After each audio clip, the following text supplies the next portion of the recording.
அன்பான நண்பர்களே, 1928 ஆண்டு வாக்கில் நாங்கள் புத்தம்பாக்கன்ற ஊரில் வசிச்சுட்டு இருந்தோம். வெள்ளவெடுக்கு பக்கத்தில் எம்டிசியில், அப்போ பிடிசி வடபழனி பணிமனையில் வேலை செஞ்சுட்டு இருந்தேன். நான் டியூட்டிக்கு வரலான்னு 2:10 வண்டி ஏறி வரும்போது நான் மெக்கானிக்காக இருந்தேன். வண்டியில் வந்தால் பணத்தை தவிர ஓட்டிட்டேன். சரின்னு சொல்லிட்டு 2:10 டியூட்டி தானே போயிடலாம், கொஞ்சம் சாப்பாடு நிறையா காசு வாங்கி சாப்பிட்டுக்கலாம்னு சொல்லிட்டு வண்டி ஏறி வந்துட்டேன். பஸ்ஸு தான் ஃப்ரீயாச்சுன்னு சொல்லிட்டு அந்த நேரம் பற்றி கூட வேலை செய்கிறேன் ஒரு தொழிலாளி. அப்போ தான் சரண்டர் விற்று லீவ் சரண்டர் விற்று 350 ரூபா பணம் வாங்கிட்டு வர்றாரு. அவர்கிட்ட போய், ஐயா இந்த மாதிரி வண்டியில் வந்தேன், காசு குறைஞ்சி போச்சு, ஒரு 5 ரூபா கூடியா போய் சாப்பிட்டு வந்தேன், 2:10 டியூட்டிக்கு வரணும் அப்படின்னு.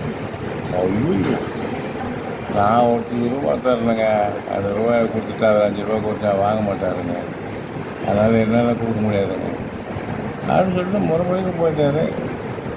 நான் டியூட்டிக்கு போய் டோக்கன்லாம் போட்டு சாப்பாட்டுக்கு திட்டலாமல் அவசரப்பட்டு உள்ளே போனவங்க எனக்கு வேலை கொடுத்துட்டாங்க.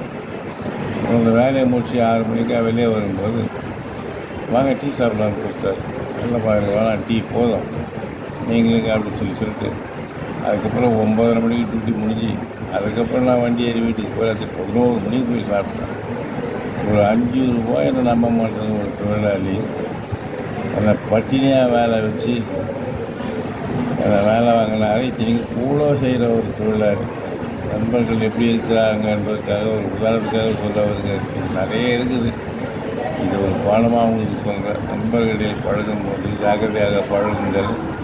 பணம் கேட்டால் இவர் கொடுப்பாரா, என்ன சூழ்நிலையிலும் கொடுப்பாரா அப்படின்னு கேட்டு அவர்கிட்ட உதவி பெறுங்க. நல்லவங்கட்டெல்லாம் வாங்காதுங்க. ஆனால் எனக்கு அவர் தெய்வம் மாதிரி. ஏன்னு சொல்லி சொன்னால், அவருக்கான 5 ரூபா அவருக்கு கொடுத்துருந்தாருன்னா நான் இன்னும் தவறான வழியிலேயே போயிருக்கேன். என்னை திருத்தின தெய்வம் அவர். ஒரு கூட வேலை செய்கிறவர் மாதம் 400 ரூபா சம்பளம் வாங்கணும், என்ன 5 ரூபா நம்ப மாட்டேன்னாரு இந்த தொழிலாளி அப்படின்னு வைராக்கியம் வந்து அன்னிலிருந்து வேலைக்கு ஒழுங்காக வந்து என்னுடைய நிலைமையை சரி பண்ணிக்கின்னு எனக்கு பேரம்பேட்டியோட சொந்த வீட்டோட சுகமாக வாழ்ந்துங்கிற சந்தோஷமாக அந்த நண்பருக்கு மீண்டும் மீண்டும் நன்றி கூறிக்கொண்டு, நீங்களும் வாழ்க்கையில் ஜாக்கிரதையாக வாழுங்கள் என்று கூறி விடைபெறுகிறேன். சொல்வது கலைமணி.